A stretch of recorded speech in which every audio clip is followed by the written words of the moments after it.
Up now, going through the biographical sketch of William Blake, if we were to say understand certain things when it comes to a poet, because it is very important for you to understand the poet and the poetic style of that particular poet. All right. So, as we know that William Blake is a poet also, and largely for poets we use a word which is called say visionary, or especially for the romantic poets we use the word visionary.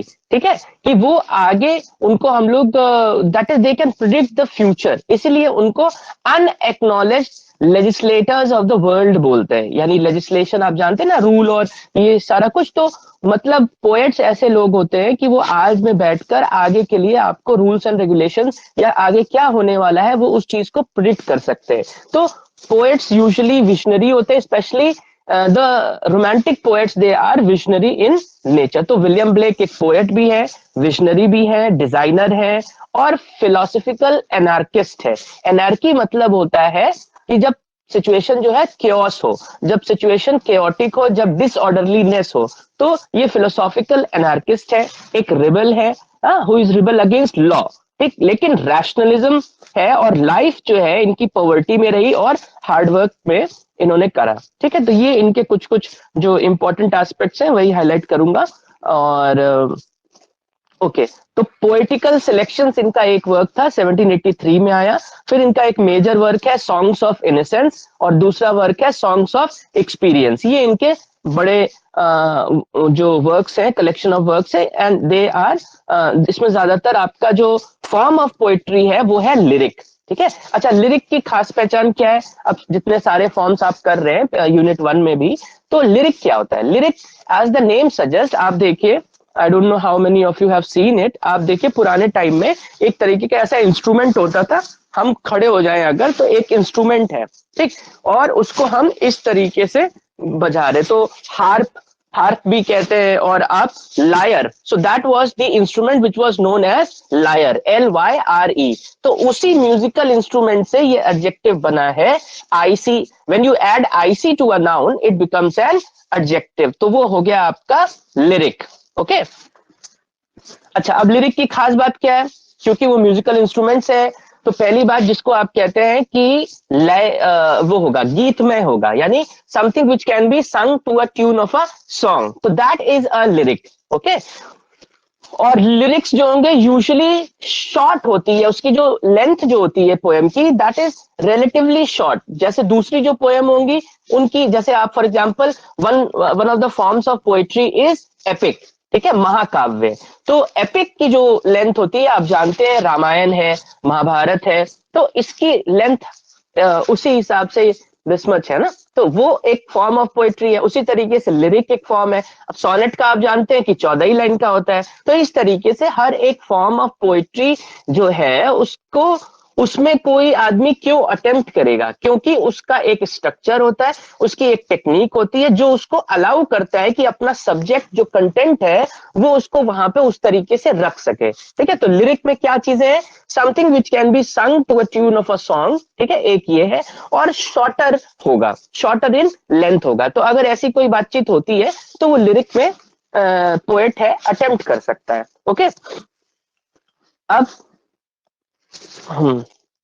फिर आप देखिए there are other works. अच्छा, तो देखिए गुर्बत में यानी मुफलिसी में ये इनका जो जीवन जो हुआ, लाइफ जो थी आपकी, इनका गरीबी में रही, तो इन्होंने कभी भी सुख सुविधाओं को, मतलब अर्थली कंफर्ट्स की तरफ इनका ध्यान कभी नहीं गया. He was a devotee of art. ठीक है, आर्ट के प्रति इनका बहुत था, और स्पिरिचुअल हैप्पीनेस. तो दो चीजें जो इनको बहुत अपील करती थी वो था आर्ट और दूसरा था स्पिरिचुअल हैप्पीनेस. ठीक है, और ये क्या बिलीव करते थे कि जो अर्थली ग्लोरी है, यानी ये जो यहाँ पे धरती पे जो आपने ये सब चीजें करनी है, तो अर्थली ग्लोरी जो है that is from the spiritual happiness. यानी कि it is important for all of us to alleviate ourselves in terms of spirituality, because that is the only way out. Okay, so ये एक छोटा छोटी मोटा मोटी आपको ये क्या कहते हैं, एक छोटा सा बैकग्राउंड है रिगार्डिंग विलियम ब्लेक. अब बात करते हैं द पोएम. ओके, तो आप कभी कभी ऐसे लिख सकते हैं the name of the poem या William Blake, William Blake's poem London कह सकते हैं, हाँ, या फिर the poem is entitled as London कह सकते हैं। किसी भी तरीके से you can frame your sentence. तो लंदन की जो बात हो रही है, ओके, ये बेसिकली है क्या? अगर आपसे कोई पूछे तो आप क्या बता पाएंगे? जो मैं बताता हूं आप ध्यान कीजिएगा। तो विलियम ब्लेक की जो पोएम लंदन है, that is basically a kind of a scathing attack. एक अटैक है किसके ऊपर? अटैक है आपका चर्च के ऊपर, मोनार्की के ऊपर। मोनार्की मतलब जहां पे the rule of the king, ठीक है, और चर्च आप जानते ही है। और ये पूरे जो स्टेट अपैरेटस होता है, यानी जो एक राज्य को चलाने के लिए जो मशीनरी यूज हो रही है उस पे, ठीक है। तो ये बेसिकली लंदन को अगर आप एक लाइन में समअप करना चाहें या उसका एक बेसिक प्रमाइस पुट अप करना चाहें तो request are being just focus on the poem, no need to write minor and major because वो that is inconsequential, है ना। सब्जेक्ट को समझ लीजिए, पोएम को समझ लीजिए, पोएट को समझ लीजिए, मेजर माइनर केवल आप तक महदूद रहेगा। It will only be restricted to you. हमारे यहाँ पे अटेंडेंस का फॉर्मेट आज हम शेयर करेंगे आपके ग्रुप पे। ऐसा है कि जितने लोगों ने भी ज्वाइन किया है उनका प्रेजेंट एब्सेंट अपने आप रिकॉर्ड हो जाता है। और दूसरी चीज ये कि कितना परसेंटेज ऑफ टाइम भी वो यहाँ पे रहे। जैसे अगर आउट ऑफ 45 मिनट्स अगर आप 30 मिनट्स रहे तो वो आपको परसेंटेज बता देगा कि 33% इन्होंने अटेंड किया या 99% किया, या टीचर का भी बताता है। अगर मैंने 44 मिनट्स मतलब 1 मिनट शुरुआत का अगर लाइव नहीं था, 44 मिनट्स ही रहा, तो टीचर का भी बताएगा कि 44% 99% इन्होंने किया है। अगर 44 मिनट्स है तो कहेगा 99% किया है, ठीक है। So that is the best. और यहाँ पे सारी चीजें सिस्टमेटाइज्ड है। यू विल योरसेल्फ फील कि this is far organised in terms of आप चीजों को समझ पा रहे होंगे। और बहुत छोटा सा ऐप है, मतलब और एप्स के कंपैरिजन में it is relatively a very, it takes a small size of your phone. खैर, तो पहली बात क्या हुई, विलियम ब्लेक की जो पोएम लंदन है, समवन रेज्ड अ हैंड, बताइए। अच्छा, नो हैंड्स रेज्ड, फाइन, ठीक। तो विलियम ब्लेक की जो पोएम लंदन है, it is basically a scathing attack किन तीन चीजों पे? चर्च के ऊपर, मोनार्की के ऊपर और जो स्टेट अपैरेटस है उसके ऊपर ये अटैक है, ठीक। लंदन, अब कौन से लंदन की बात हो रही है? लंदन बेसिकली ये जो पीरियड था 1790s, ठीक है। तो ये last decade of 18th century की बात हो रही है। तो वो कैसा समय था? That was a time when the city was not safe, okay. City was not safe for those who express radical sympathies, ठीक है। जो लोग रेडिकल सिंपथी एक्सप्रेस करते थे उनके लिए एक सेफ सिटी नहीं था। तो गवर्नमेंट के अपने खुद के जासूस थे, दे हैड देयर स्पाइज, है ना, हु वर रेगुलरली, जो अपने तरीके से इनफिल्ट्रेटेड मीटिंग्स करते थे, है ना। जो अगर suppose someone who would turn hostile to the crown, यानी कि शहर में जो भी जिस तरीके से चीजें थी वो ऐसे सेफ नहीं थी। कोई भी दूसरे लोग एक तरीके का यूनियन करते थे, एक तरीके का साथ में रहते थे टू जो है डी थ्रोन करने के लिए जो राजा था उसके खिलाफ, ठीक है। तो ऐसे सेडिशियस मटेरियल जो जिससे थ्रेटन कर सकते थे कि प्रिजन आपको भेज सकते हैं, या आप अपना जीविकोपार्जन यानी आप रोजी रोटी जो आपका लिवलीहुड है वो जा सकता है, ट्रांसपोर्टेशन आपको करने को नहीं मिलेगा, या इससे भी ज्यादा बेबत्तर सिचुएशन हो सकती थी, ठीक है। तो 1794 में जो कैपिटल था दैट वाज इस उसी कैपिटल के बारे में ब्लेक ने इस पोएम लंदन में आपसे बात करी है। Now it was a city of, poem के अंदर आता है, माइंड फॉर्स्ड मैनेकल्स, ठीक है। जहां पे क्या था? Where the children were poor, ठीक है, children they were poor and it had become a land of poverty. अब देखिए, थोड़ा सा तो एक ऑटोबायोग्राफिकल स्केच है ही है, क्योंकि विलियम ब्लेक ने अपनी जिंदगी बड़े आसानी से तो काटी नहीं, ठीक। वो खुद बहुत ज्यादा पुअर थे और हार्डशिप्स में रहे, तो कहीं ना कहीं वो एक जो वेन है वो उनकी पोएम में भी रिफ्लेक्ट होता है। देखिए, दो चीजें होती है, एक होता है कि एलिमेंट ऑफ ऑटोबायोग्राफी, है ना, तो वो होता है कि थोड़ा सा टच किया है, मतलब जो हमारे आत्मकथात्मक एलिमेंट्स है वो पोएम में थोड़े से टच करें, तो we would say brief sketches, है ना। और जब एकदम पूरा अकाउंट जैसा उसकी लाइफ में हो रखा है और वैसा ही पोएम में आ जाए, तब तो उसको आउट एंड आउट डिक्लेयर कर देंगे कि ये एक ऑटोबायोग्राफिकल पोएम है, यानी कि जैसा कि पोएट की लाइफ में अकर किया, जैसा पोएट की लाइफ में हैपन किया, एकदम ज्यों का त्यों उसको अब उन्होंने अपनी पोएम में उतार दिया, ठीक है। So that would be something कि it is an autobiographical poem. लेकिन जब उसके कुछ शेड्स होते हैं, उसके कुछ स्केचेस है, तो उसी तरीके से उसको हम बोलेंगे कि हाँ इसमें एक ये एलिमेंट है, तो आपको उनको पर्सनल लाइफ में जो था उससे जुड़ा हुआ ये चीज है। और लंदन के उस समय की बात हो रही है जब वो कैपिटल सिटी था, जहाँ के चिल्ड्रन जो थे देवर, चाइल्ड का प्लूरल चिल्ड्रन होता है, चिल्ड्रंस नहीं होता है, ठीक है, चाइल्ड का प्लूरल होगा चिल्ड्रन। ओके, तो ये आपका वहां के लोग जो थे ये बेसिकली लैंड ऑफ पॉवर्टी था। तो ब्लेक जो है उन्होंने इस थीम को अपने इस पोएम के अंदर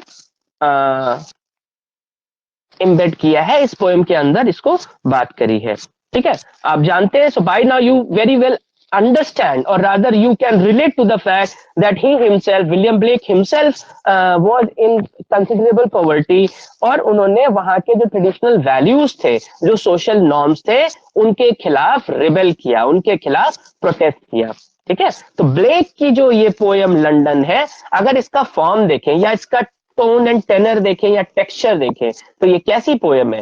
this poem is basically a social satire, ठीक है। ये एक सामाजिक, उसके ऊपर परिवेश के ऊपर कटाक्ष है, ठीक है। सटायर क्या है? सटायर में बाद में बात करेंगे हम, आई थिंक अच्छा ड्राइडन तो सर कर रहे हैं, तो सर भी बात कर लेंगे सटायर क्या होता है। वैसे यूजुअली जब आप किसी के जो फॉइबल्स हैं, जो वीकनेसेस हैं, जब उसके ऊपर आप कमेंट करते हैं, ठीक है, तो वो होता है आपका सटायर। फॉइबल्स मतलब जो फॉलीज है, फॉइबल्स है, वीकनेसेस है, उसके ऊपर जब आप कहते हैं तो दैट इज अ सटायर। तो पहली बात आपने पहला नोट किया था कि ये है आपका स्केदिंग अटैक है, किसके ऊपर? तीन चीजें हैं, एक है चर्च, दूसरा है मोनार्की, तीसरा है आपका जो स्टेट अपैरेटस है। अब सेकंड पॉइंट यहाँ पे नोट अंडरलाइन करने वाली बात क्या है कि when it comes to London, तो London is a powerful social satire, ठीक है, सोशल सटायर है, जहां पे वो क्या एफर्ट कर रहे हैं? सोशल सटायर के थ्रू वो ये एफर्ट कर रहे हैं कि वहां के जो एग्जिस्टिंग इविल्स थे, कहने का मतलब आप दूर से तो सोच सकते हैं भाई लंदन मतलब सब कुछ बढ़िया, सब कुछ अच्छा, लेकिन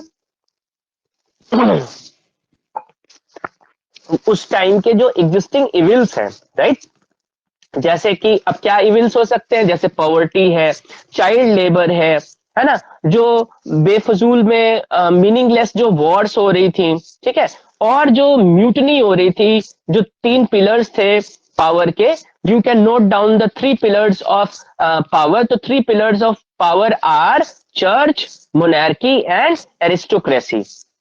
तो इन तीन चीजों के बीच में जो लड़ाई हो रही थी या जो म्यूटनी हो रही थी, ये पोएम उसके बारे में है। तो एकदम सीधा सरल सच्चा अकाउंट है कि विलियम ब्लेक ने उस लंदन के बारे में बात किया है, और ये सोशल सटायर है। और सोशल सटायर कहने के नाते इन्होंने उस समय की जो कुरीतियां थी, जो सोशल इविल्स थे, जैसे पॉवर्टी हो गया, जैसे आपका चाइल्ड लेबर हो गया, या जैसे ये जो म्यूटनी हो रही थी between the three pillars of power, जो चर्च कह लें, मोनार्की कह लें और एरिस्टोक्रेसी, या फिर जो मीनिंगलेस वॉर्स हो रही थी, ठीक है, उसके बारे में, ये उस लंदन के बारे में बात हो रही है। समझ में आ रहा है आपको? यस, अभी तक जो भी मैंने बात करी आपको समझ में आया? Yes sir. Perfect, fine. So continue करते हैं। Fine fine, all right, no problem. Let me see the chat thing. Okay, wonderful, अच्छी बात है। ठीक, तो ये उस लंदन के बारे में बात रही। मैं ये चाहता हूं आप मेरे साथ पढ़ रहे हैं, वी आर, आप भी पढ़ रहे हैं, मैं भी पढ़ रहा हूं। आपको क्या होना चाहिए कि टॉपिक प्रिपेयर हो जाए, ठीक है, उसके बाद फिर आप कुछ बचता नहीं है। अगर इतनी सारी चीजें, यही इंपॉर्टेंट एस्पेक्ट्स है पोएम में, उसको अप्रिशिएट करने के लिए, ठीक है। सो दैट इज, ये आपने देखा। अब देखिए जब आप पोएम को रीड करेंगे और चीजें पढ़ेंगे तो बहुत सारी बातें इसमें आएंगी। तो एक इलस्ट्रेशन किस बात का हो रहा है कि सबसे पहले तो एक ऐसा बूढ़ा आदमी है, जब यहाँ पे शुरुआत करेंगे तो आप देखेंगे कि एक ओल्ड मैन है, वो क्रचेस पे है, यानी जो आप वो होता है ना क्रचेस, तो उसके ऊपर आप क्या यहाँ पे है, and he is supposed to be blind, alright, and he is being led along a street by a boy। तो इमेजरी क्या है, एक ऐसा ओल्ड मैन है जो बैसाखी के सहारे या सहारे से ये लड़के के उससे जो है वो रोड को क्रॉस कर रहा है, ठीक है। उसके नीचे क्या है, लोअर डाउन एक चाइल्ड है who warms himself by a leaping flame. फिर दूसरा एक व्यक्ति है जो कुछ मतलब आग ताप रहा है या उसको उस तरीके से ही सिटिंग बाय दैट फ्लेम।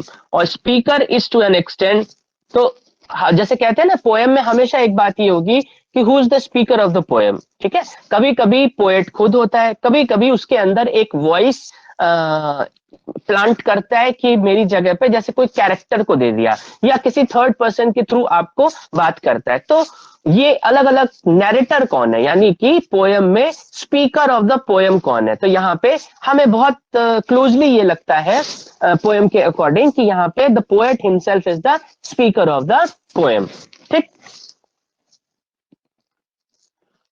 और क्योंकि ये एक लंदन का जो ट्रू पिक्चर है उसको आपके सामने प्रेजेंट कर रहा है। लेकिन इलस्ट्रेशन जो है, जब आप ये बात करते हैं कि वो जो ओल्ड मैन है ना, तो जब उसको ब्लाइंड दिखाते हैं, अब आप सोचिए what is the contradictory thing कि अगर कोई ओल्ड पर्सन है, एल्डरली पर्सन है, तो हम उसको दिखाते हैं कि ही इज मच्योर्ड, मतलब ज्यादातर आप ये जानते हैं कि उनको जीवन का अनुभव है ना, they are experience, they are matured, तो उनके पास वो नजरिया है, हाँ, तो जिससे आप लाभान्वित हो सकते हैं, from which the entire civilisation can profit. लेकिन यहाँ पे उस बूढ़े आदमी का विजन जो है डिफेक्टिव दिखा दिया, कहने का मतलब उसको ब्लाइंड कर दिया, है ना, उसको डिफेक्टिव बता रहे हैं कि उसका विजन जो है वो डिफेक्टिव हो गया, ठीक है।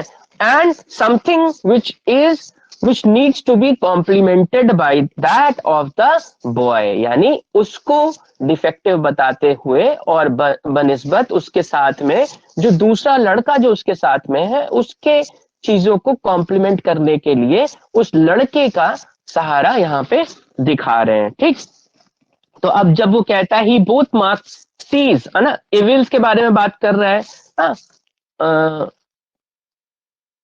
मार्क्स MARKS दो उसके मायने होंगे, जब and mark in every face I meet, third line में देखिए लिखा हुआ है and mark in every face I meet. तो दो चीजें हैं, मार्क करना एक ये भी होता है कि आप उस चीज में सी कर रहे हैं, यानी आप उस चीज में देख रहे हैं, और दूसरा जो उसके इविल्स है, और दूसरा ये हो सकता है जो फेस पे बूढ़े होने के नाते जो मार्क्स डेवलप हो गए, जो झुर्रियां डेवलप हो गई हैं, जो ड्रॉ कर हो गई हैं, वो भी है। तो ये जो इलस्ट्रेशन है ना, अब क्या बात हुई, टोटल क्या बात हुई, ये एक ऐसे बूढ़े व्यक्ति की बात हुई। तो ये जो मिनिएचर अकाउंट इस पोएम में आपको दिया गया है, दैट इज समथिंग टू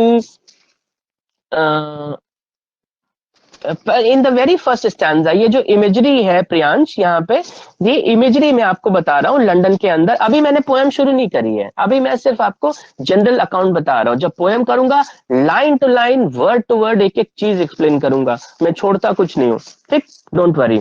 हाँ, अभी ये देखिए कि इसमें जो इलस्ट्रेशन है, यानी इस ओल्ड मैन के थ्रू जो आपको मिनिएचर अकाउंट प्रस्तुत करने की कोशिश करे हैं, right. So whatever they have tried to express, उसके थ्रू आपको ये लग रहा है कि ये डेफिनेटली जो पीपल है उनकी सफरिंग्स के बारे में है, और ये चर्च की जो इविल्स हैं उसके बारे में है, मोनार्की के बारे में है, सोसाइटी के बारे में है, ठीक है। इस इतनी सी बात से आप ये अंदाजा लगा सकते हैं कि किस तरीके से सोसाइटी, मोनार्की और जो इविल्स है सोसाइटी में जो प्रिवेल कर रहे हैं और जो लोग हैं और जिसकी वजह से वो लोग सफर कर रहे हैं, तो ये पोएम उसके बारे में है, ठीक। इनकी पोएम के लिए एक एक्सप्रेशन यूज होता है, आप उसको अपने कॉपी में लिख सकते हैं कि माइटिएस्ट लिटिल पोएम, जैसे आप कहते हैं ना pen is mightier than the sword, है ना। तो इसके लिए लंदन की ये जो पोएम है विलियम ब्लेक की, छोटी पोएम हो सकती है लेकिन बहुत ही सेलिब्रेटेड पोएम है। तो it is one of those mightiest, little तो है लेकिन बहुत स्ट्रॉन्ग, बहुत माइटी पोएम है लंदन जो विलियम ब्लेक ने लिखी है। तो जैसे होता है ना कि कुछ लोग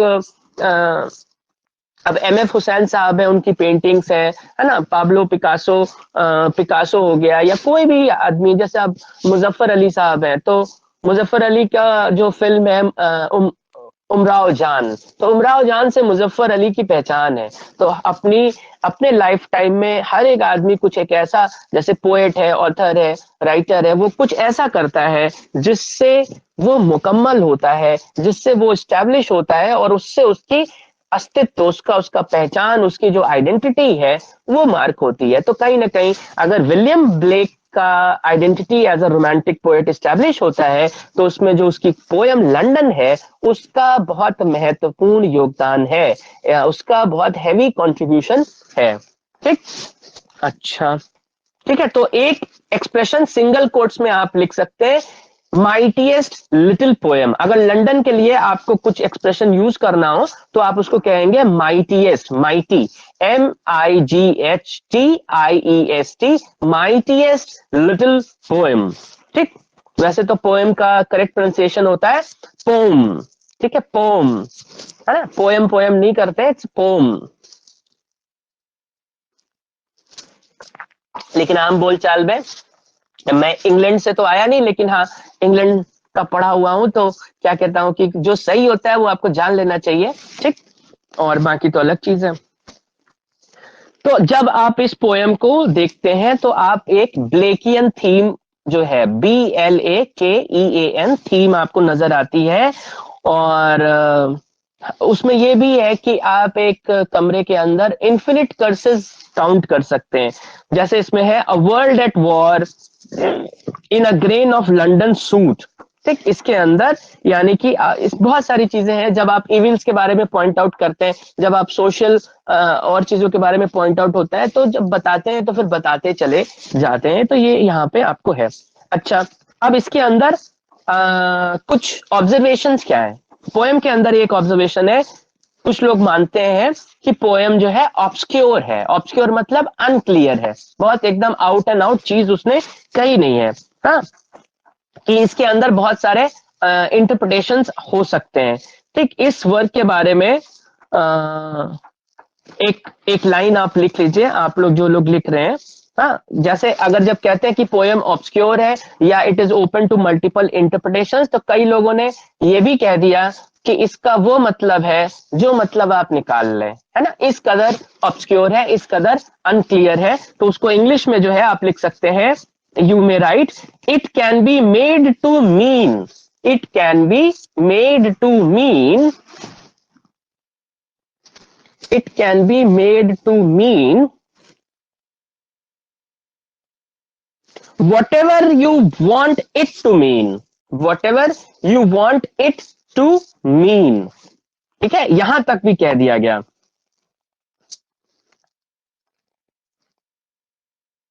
ठीक है, अब now there is a critic, एक ऑथर है D.G.Catholic। तो D.G.Catholic ऑब्जर्व क्या करते हैं, वो कहते हैं कि ये जो बहुत बड़ी जो समस्या है, ये जो ह्यूज डिफिकल्टी की बात करें या जो ह्यूज ऑब्सक्योरिटी की जो बात कर रहे हैं, इनके वर्क में ये जो अराइज हो रही है, ये क्यों हो रहा है? It is because of two reasons, because of the intellectual and imaginative order.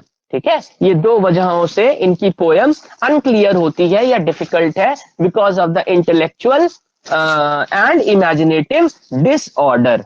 Alright,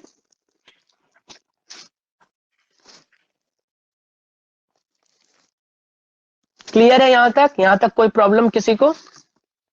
yes, no sir. समझ में आ रहा है? Yes yes yes sir. Okay, okay, very good. मतलब जैसा क्लास में था वैसे ही यहाँ पर है, कुछ आपको डिफरेंस नहीं लग रहा है, right? Yes sir. Yes sir. Yes sir. Okay, fair fair enough, wonderful wonderful, ठीक है, अच्छी बात है। बल्कि यहाँ पे क्या होगा कि ज्यादा कंटेंट ज्यादा कवर हो जाता है, वहां क्लास में आने जाने में और सब चीजों में, लेकिन यहाँ पे आपका कंटेंट ज्यादा कवर होता है। वो खुद आप देखेंगे कितना स्पीडीली आपका कोर्स और आगे बढ़ेगा। अच्छी बात है। खैर, तो किसी को कोई क्वेश्चन पूछना हो, कोई बात पूछनी हो तो बताएं। Yes, sir. Hmm. Sir, what is aristocracy? कौन सा? सर एरिस्टोक्रेसी का मीनिंग क्या होता है? एरिस्टोक्रेसी का आप ही के ये फ्रेंड्स बताएंगे। एरिस्टोक्रेट क्या होता है बताइए। सब मोनार्स। हिस्ट्री का कोई बच्चा बताए एरिस्टोक्रेसी क्या होता है। ये अलग अलग तरीके होते हैं। जिसने भी सवाल पूछा है, अभी हम देख नहीं पा रहे हैं अंशुमान में भी। एरिस्टोक्रेसी जो है ये, देखो, गवर्नमेंट के होने का अलग अलग तरीके से, जैसे हमारे यहाँ डेमोक्रेसी हो गया, ठीक है, कहीं पे अलग फॉर्म ऑफ गवर्नमेंट है, तो ये डिफरेंट अलग अलग तरीके से किस तरीके से रूल करते हैं, और ये एक क्लास हो गया, एरिस्टोक्रेटिक क्लास हो गया, ठीक है, ये चीज है। तो उसको डिक्शनरी में देख लीजिएगा एरिस्टोक्रेसी क्या होता है। It's a very simple thing. और कुछ?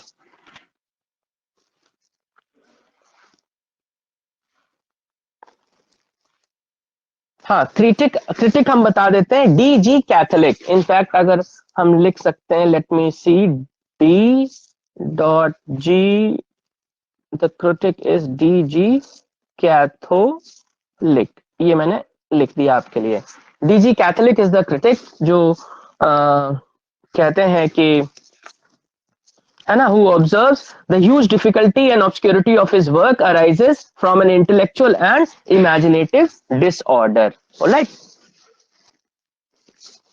फिर अब इसी, चलिए इसी श्रृंखला में या इसी सीरीज में कुछ चीजें रिपीट होंगी, कुछ चीजें अब चलिए अच्छा पोएम ही सीधे करते हैं। Let us begin with stanza 1। कितने स्टैंजा है? 1 2 3 4, 1 2 3 4, चार चार लाइन के हैं, क्वाट्रेन्स हैं। अच्छा, इसके पीछे ही देख लीजिए, आपका पोएम के पीछे ही आपने इसमें कुछ लिखा हुआ है, the poem London describe the dismal condition of the capital city. All right, तो आप ये देख सकते हैं, dismal condition of the capital city, जिसकी हमने बात करी। Blake is struck by the misery of its denizens, वहां के जो लोग रहने वाले थे, बाशिंदे जो थे, and the exploitation that underlines it's spell. This is a poem of protest, यानी रेबल के तौर पे, प्रोटेस्ट के तौर पे जो वो खुद थे। As Blake wrote elsewhere, I must create a system or be enslaved by another man's, या तो मैं अपना खुद सिस्टम बनाऊं या फिर दूसरे ने, जिसने जो सिस्टम दे रखा है, उसका पालन करूं। ठीक है, तो basically London is a poem of protest. ठीक है, और किन बातों के लिए है ये बात अभी तक आपको रजिस्टर हो गई। तो इसके अंदर देखिए, जब पोएम कवर कर रहे हैं तो पोएम में आपको ये पोएम ऑफ प्रोटेस्ट कैसे है, ये पोएम ऑफ रिवोल्ट या पोएम ऑफ विरोध आप जान सकते हैं, ये पोएम ये कैसे है। और दूसरा ये कि ब्लेक की जो इमेजरी है, जब हम कहते हैं इमेजरी, तो इमेजरी मतलब होता है कि पोएम के अंदर जो बिंब है, कहने का मतलब जो इमेजेस यूज करी गई हैं। तो अब इमेजरी के मैंने आपको टाइप्स भी बताए थे, एक हो सकता है आपका विजुअल है, एक ऑडिटरी है, और एक मतलब जितने आपके 5 जो सेंस ऑर्गन्स हैं उनको अपील करने के लिए करस्पॉन्डिंग इमेजरी होती है। अगर टेस्ट वगैरह की बात आ गई तो गस्टेटरी इमेजरी है, अगर स्मेल की बात आ गई तो ऑल्फैक्टरी है, अगर टच के बारे में बात आ रही है तो टैक्टाइल है, अगर हॉटनेस एंड कोल्डनेस के बारे में है तो थर्मल है, और अगर देखने से संबंधित है तो विजुअल है, और सुनने से है तो ऑडिटरी है। तो ये अलग अलग तरीके से जब आप पढ़ते हैं पोएम, तो उसमें ये पूछ रहा है कि इमेजरी का किस तरीके से यूज किया गया है, यानी एज अ पोएट आपको डिस्कस करना है, उसकी पोएटिक स्टाइल डिस्कस करनी है। ठीक है, तो पोएम के बारे में खास 2 बातें ये, कि पहली बात तो it is a poem of protest, और दूसरा यूज ऑफ इमेजरी के बारे में बातचीत इसमें आपको समझनी है। राइट, अच्छा चलिए फर्स्ट स्टैंजा देखते हैं। I wander through each chartered street near where the chartered Thames. देखिए अंग्रेजी में जो शब्द है, जैसे हिंदी में ठा होता है, जैसे ठठेरा या ठंडा, तो अंग्रेजी में ठा साउंड इज नॉट देयर। ठीक है, उसमें होता है थ, थ, थैंक्स, थैंक्स। ठीक है, थ होता है, थ। ओके, था नहीं होता है, यू विल नॉट फाइंड था। और थ होता है, तो कभी कभी क्या होता है कि मदर टंग में, यानी जैसे अगर हिंदी आपकी मदर टंग है तो उसके कुछ ऐसे साउंड्स होते हैं जो अंग्रेजी में है ही नहीं, जिसकी वजह से आप अंग्रेजी में जब कुछ बोलते हैं तो वो गलत करते हैं। इसको बोलते हैं MTI, मतलब मदर टंग इन्फ्लुएंस। कहने का मतलब इस, और अगर इसका जो टेक्निकल टर्म है, टेक्निकल टर्म होता है ग्रेविटेशनल एरर। ग्रेविटी है ना, मदर टंग की ग्रेविटी है, वो अपनी तरफ आपको खींचती है, जिसकी वजह से आप ये एरर कमिट कर रहे हैं। देखिए, यूज ऑफ लैंग्वेज की जब बात करते हैं तो आप मिस्टेक नहीं करते हैं, मिस्टेक करना अलग चीज होता है। जब आप यूज ऑफ लैंग्वेज की बात करते हैं तो हमेशा एरर करते हैं, मिस्टेक नहीं करते। Mistake is a simple thing कि हम पानी पी रहे हैं, हमने गिरा दिया, तो ये एरर नहीं होगी, ये मिस्टेक होगी। ठीक है, आप रास्ते पे जा रहे हैं, गड्ढे में पैर आपका पड़ गया, तो वो मिस्टेक होगी, वो एरर नहीं होगी। ठीक, एरर आपका लैंग्वेज यूज में जब होता है तो उसको मिस्टेक ना कह के एरर कहते हैं। ठीक है, अच्छा। अब देखिए, हाँ, तो मेरा ये बताने का मतलब ये था, जब आप जो रिवर है आपकी, या जो उसके बाय द साइड जो सिटी है, टेम्स कहेंगे, THAMES। अच्छा, एक बहुत इंटरेस्टिंग पार्ट, विलियम शेक्सपियर का आपने पोएम पढ़ा है ट्रू लव, वो कहाँ पे पैदा हुए थे? विलियम शेक्सपियर कहाँ पैदा हुए थे, सर बताइए। Stratford Stanford. upon Avon. हाँ, बस इतना सही है, क्लोज है अंशुमान, लेकिन करेक्ट नहीं है अभी। Stratford upon Avon. Avon. Avon. हाँ, व्हाई डू वी से अपॉन?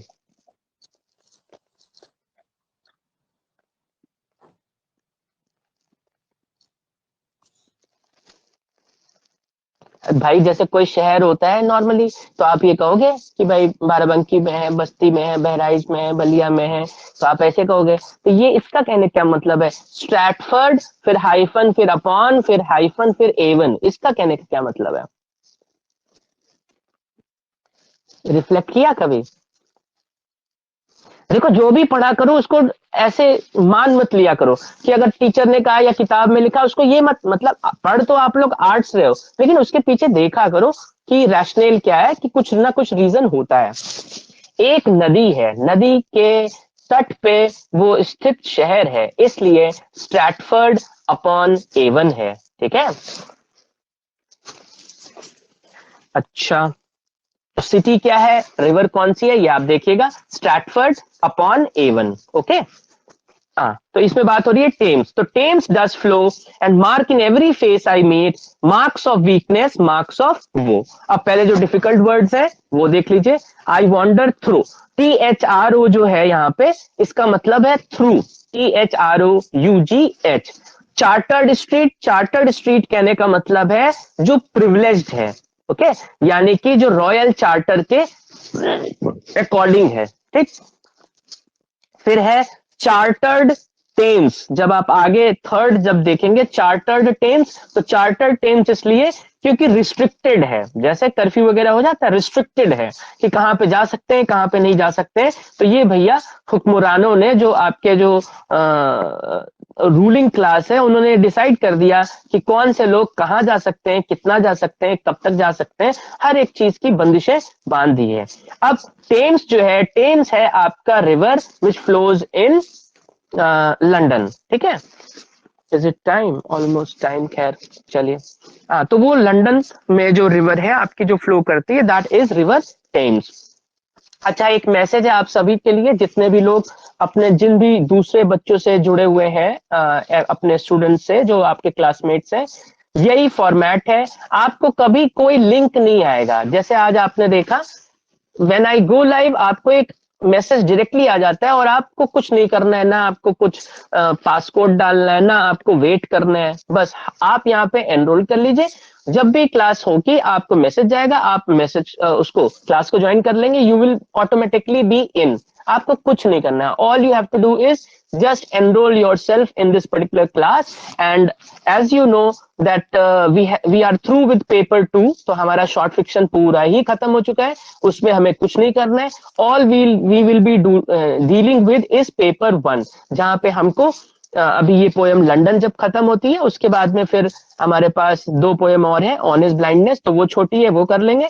उसके बाद में elegy written in a country churchyard, लगभग 1 महीने की पोएम है, उसको हम लोग करेंगे जितना कर सकते हैं। एक फेयर ओवरव्यू आपको देंगे, डिपेंडिंग अपॉन ऑनलाइन है ऑफलाइन है कैसे है, होपफुली ऑनलाइन ही हो रहा होगा, ठीक। तो आई थिंक यहाँ आज के लिए हाँ मीनिंग्स बता रहा था आपको। फिर है मार्क, मार्क मतलब है सी मतलब देखना। फिर है उसके बाद में साइन भी हो सकता है, जैसे मैंने 2 मीनिंग आपको बताई थी, देखना या फिर वो जो फेस के ऊपर जो साइंस हो सकते हैं वो भी हो सकता है। फिर मार्क्स ऑफ वीकनेस, 6th है साइंस होगा। वीकनेस जो है, वीकनेस मतलब वांट्स, ठीक है, कि क्या आप चाहते हैं, और वो WOE का मतलब होता है सॉरो या ग्रीफ, ठीक है। तो यहाँ तक देखें। हाँ, thank you so much Priyansh for your honest feedback. So that's all for today. हाँ, so that you can move to your other class, right? So keep coming, keep learning. Okay, all the best, do well. Thank you, sir. Welcome. Thank you, sir. Thank you, sir. Thank you. Welcome all. Have a great day.